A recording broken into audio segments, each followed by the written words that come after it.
어서오세요. 인생책방입니다. 방내주셔서 감사합니다. 한번 돈 버는 법을 터득하면 더 이상 돈을 잃는 게 불안하지 않다. 30에 30억을 달성하고 직장생활에서 은퇴해 이제 세계에서 가장 영향력 있는 사람, 이왕이면 선한 영향력 있는 사람이 되는 게 목표라는 한 사람이 있습니다. 참 멋진 삶을 살고 있는데요. 유튜브 채널 세상학개론의 운영자 한정수님의 책을 소개합니다. 투자는 하나의 게임이고 이 책은 그 공략집이다. 원리를 알면 누구나 부자가 될 수 있다. 이 책은 최상위로 올라가는 투자 습관을 담고 있는데요. 월급쟁이에서 은퇴해 투자가의 삶을 살고 싶은 나꾸미 분들께 투자 마인드와 투자 원칙을 정립하는 데 도움이 되는 책입니다. 잠깐 차례를 살펴본 뒤 저자의 성공 투자 비법을 7가지로 요점만 정리해 드릴게요.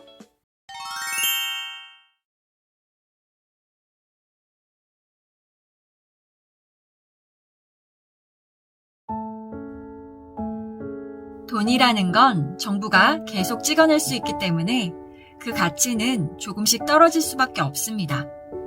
현금 가치가 계속 떨어진다는 건 이미 많은 사람들이 알고 있는 상식이지만 그럼에도 불구하고 우리가 섣불리 투자에 나서지 못하는 이유는 리스크에 대한 막연한 불안감 때문입니다. 그리고 이 막연한 거부감을 깨지 못한다면 우리는 투자가가 될 수 없습니다. 저자는 말합니다. 투자는 재밌는 일이다. 투자는 설레는 일이다. 그리고 투자의 가장 좋은 점은 투자를 통해 경제적 자유와 시간의 자유를 얻을 수 있다는 것이다 라고요. 저자는 어떻게 30의 나이에 퇴사해서 이렇게 멋진 투자가의 삶을 살고 있는 걸까요? 저자는 주식과 가상화폐 투자로 큰 돈을 벌었는데요. 그래서일까요? 이 책은 부동산, 주식, 가상화폐에 대한 투자법을 안내하며 자신의 성향에 맞는 투자 원칙을 만들어 보라고 조언하고 있지만 주식 투자의 비중이 큰 책이었습니다. 그리고 단기 투자보다는 장기 투자의 장점에 대해 어필하고 있는데요. 자, 이제 나는 투자로 30년을 벌었다를 통해서 성공하는 투자 습관에 대해 배워보도록 하겠습니다.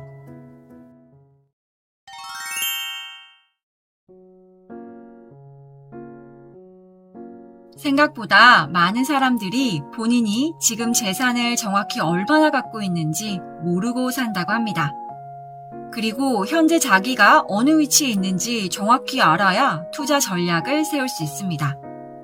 그래서 모든 자산 현황을 한눈에 볼 수 있도록 관리를 해야 하는데요. 저자는 클라우드 문서인 구글 스프레드시트를 통해 자산 관리를 하고 있었습니다. 자신의 연혁을 적어두면 외적 성장을 한눈에 볼 수 있을 뿐 아니라 과거 연혁을 보면서 당시에 어떤 걸 인생의 업적으로 생각했는지 알 수 있기 때문에 자신의 내적 성장까지 볼 수 있는 중요한 자료가 됩니다. 저자는 클라우드 문서인 구글 독스에 자신의 주요 연혁을 저장해두고 있었습니다. 그리고 일기, SNS, 유튜브를 통해 자신의 성장을 기록해보도록 조언하고 있습니다. 투자는 단순히 돈을 많이 벌고 싶다라는 생각보다는 정확하게 장기적인 목표를 정해야 방향성이 생기고 그 목표를 쪼개서 단기 실행 목표를 세워야 가장 먼저 뭘 해야 할지 감을 잡을 수 있습니다. 어려운 목표만큼 좋은 동기부여는 없다고 하는데요. 달성이 아닌 성장을 위한 목표를 세워야 합니다. 투자 공부를 할 때는 탑다운, 즉 거시적인 것부터 시작해 아래로 내려오는 식으로 공부해야 큰 그림을 그릴 수 있고 확실한 방향성을 가질 수 있습니다. 가장 좋은 투자 공부법은 책을 많이 읽는 것이며 양질의 투자 정보를 수집하기 위해서는 신문, 유튜브 등을 찾아보면서 다양한 시각의 컨텐츠를 골고루 비교해봐야 합니다. 그리고 그때그때 투자 트렌드를 잘 파악하기 위해서는 많은 사람들이 열광하는 분야, 특히 젊은 사람들이 열광하는 분야를 공부하는 걸 추천합니다. 투자에 있어 인지 편향, 확증 편향에 사로잡히면 합리적인 의사결정을 내릴 수가 없습니다.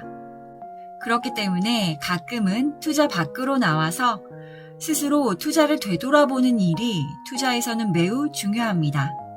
가장 좋은 방법은 다양한 사람들과 얘기를 나눠보며 서로 생각이 다른 부분을 찾는 것입니다. 마지막으로 투자는 경제, 법, 정치, 예술, 과학 등 세상 모든 분야와 긴밀하게 연결되어 있기 때문에 세상을 넓게 보고 크게 볼 줄 아는 사람, 세상이 어떻게 돌아가는지 아는 사람이 세상의 미래도 더 잘 그려볼 수 있고 나아가 투자도 더 잘할 수 있습니다. 투자자의 가장 큰 적은 자신의 불안정한 심리입니다. 투자자의 심리를 흔드는 가장 위험한 감정은 욕심과 공포인데요. 욕심에 눈이 먼 사람은 리스크를 과소평가하고 더 높은 수익률을 따라 위험한 투자에 뛰어듭니다. 반대로 공포에 잡아먹힌 사람은 별것 아닌 일에도 겁을 집어먹고 일단 탈출하고 보는데요. 하락장에서 투자자들의 멘탈이 가장 많이 흔들린다고 합니다. 그래서 무엇보다 투자를 할 때는 흔들리지 않는 단단한 근거가 바탕이 돼야 합니다. 그리고 본인이 침착함을 유지할 수 있는 만큼의 돈으로 투자를 해야 하는데요. 여기서 더 나아가 사람들의 욕심과 공포를 이용해 투자를 하고 장기적인 시대의 흐름을 보고 확실한 미래에 집중해서 본인의 확실한 판단을 믿고 인내심을 가지고 투자를 해야 합니다. 50% 하락을 버틸 수 없는 사람이라면 2배의 수익도 감당할 수 없는 그릇이라고 하는데요. 1만 배의 수익에 도달할 때까지 수없이 많은 감정 동요를 버텨낸다면 당신은 진정한 멘탈 갑, 1만 배의 수익을 얻을 만한 큰 그릇이 되는 사람입니다. 현금을 남겨두면 돈을 아깝게 썩히는 것 같고 뭐라도 빨리 사야 할 것 같아서 불안했다. 예수금 잔고가 0원이 된 후에야 투자를 제대로 했다는 생각이 들면서 흐뭇했다. 제 마음과 너무 똑같아서 흠칫 놀랐는데요. 저자는 이렇게 예수금이 없는 상태에서 큰 하락장을 맞았고 매수 타이밍을 몇 번씩이나 놓친 후에야 현금은 투자자에게 가장 중요한 자산임을 깨달았다고 합니다. 주식은 쌀 때 사서 비쌀 때 팔라는 말이 있듯이 돈을 버는 가장 쉬운 방법은 싸게 사는 것입니다. 그리고 주식을 싸게 살 수 있는 가장 쉬운 방법은 모두가 무서워하는 폭락장을 활용하는 것입니다. 그래서 항상 어느 정도의 현금은 쥐고 있어야 한다는 것입니다. 주식시장은 인간의 심리에 따라 비이성적으로 움직입니다. 여기가 바닥인 줄 알았는데 밑에 지하가 있고 이 이상은 떨어질 리가 없다고 생각했는데 훨씬 더 떨어지는 경우가 흔합니다. 그래서 현금 역시 하나의 주식이라고 생각하고 적당한 비중을 유지한다면 하락장에서 좋은 기회를 잡을 수 있습니다. 한국금융투자협회에서 나온 논문을 보면 우리나라 사람들의 평균 주식 보유 기간은 1.3일이고 주식을 산 사람들의 99.9%가 하루 이내에 샀던 주식을 다시 판다고 합니다. 투자를 단기적으로 접근하는 사람들은 자산을 모으기 위해 사는 게 아니라 팔기 위해 삽니다. 그래서 항상 내가 산 자산을 팔아서 얼마나 차익을 남길 수 있을지 없을지만 생각하기 때문에 지금 팔면 얼마의 돈을 받을 수 있는지 계속 확인하고 싶고 계속 팔 생각을 하기 때문에 계속 가격이 궁금한 것입니다. 그리고 단기 투자는 투자의 기간이 짧다 보니 시장의 흐름을 계속해서 살펴봐야 하고 자주 거래를 해야 하기 때문에 이는 노동형 투자에 가깝습니다. 그래서 단기 투자는 진정한 의미의 경제적 자유와는 거리가 멉니다. 반대로 장기 투자는 미래 가치가 큰 자산을 모으는 것이 목적입니다. 장기적으로 성장할 수밖에 없는 회사의 주식을 평단가를 낮게 유지하면서 개수를 늘려가기만 하면 됩니다.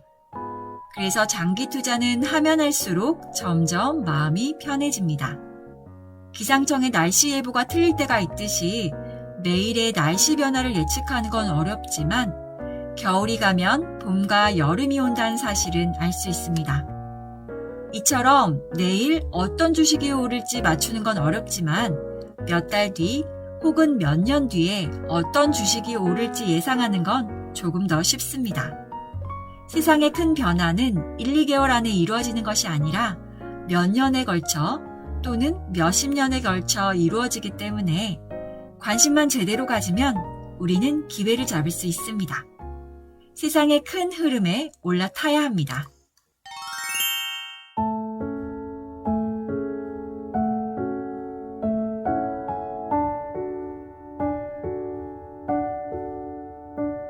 지금까지 나는 투자로 30년을 벌었다를 정리해봤는데요. 이 책은 아직 투자를 시작하지 못한 분이나 매일매일 불안한 마음으로 단기 투자를 하고 계신 분, 그리고 투자를 더 재밌게 설레는 마음으로 하고 싶은 분들께 추천드립니다. 성투! 긴 시간 함께 해주셔서 감사드리고요. 구독, 좋아요, 댓글로 많은 응원 부탁드립니다. 그럼 저는 다음에 또 좋은 책으로 찾아뵙도록 하겠습니다. 그때까지 모두 건강하시고 행복하세요. 안녕!